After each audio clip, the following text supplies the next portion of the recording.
Labdien, dārgie draugi! Es 6 gadus jau dzīvoju Darsaciemā. Tā bija labākā vieta, kur es dzīvoju Rīgā.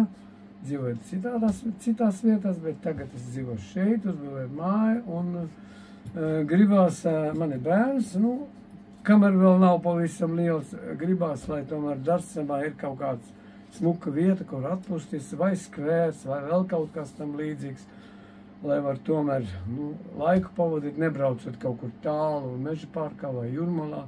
Mums ir tik smuka vieta, ka lai pie mums labāk brauc, nekā mēs kaut kur citur. Un dabiski, ka pie tām laik salabot ceļus, kas tur pienāks klāt. Kaut cik, tāpēc, ka citas ceļas ir ļoti sliktās. Bet, gribās, lai ir ne tikai tajā vietā, kur tas varētu būt, gribās, lai ne tikai Zelteni ielā 52A tajā vietā būs tas jaunais skvērs it kā. Es ceru, ka notiks, bet gribās, lai arī citās vietās arī kaut kur ir.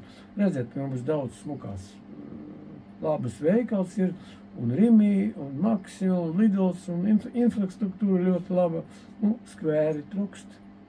Draugi, balsojiet par to skvēru, lai tas projekts tomēr ir uzvarēts, var teikt, lai mēs esam uzvarētāji, lai mums ir tas skvērs beidzot. Balsojiet, lūdzu!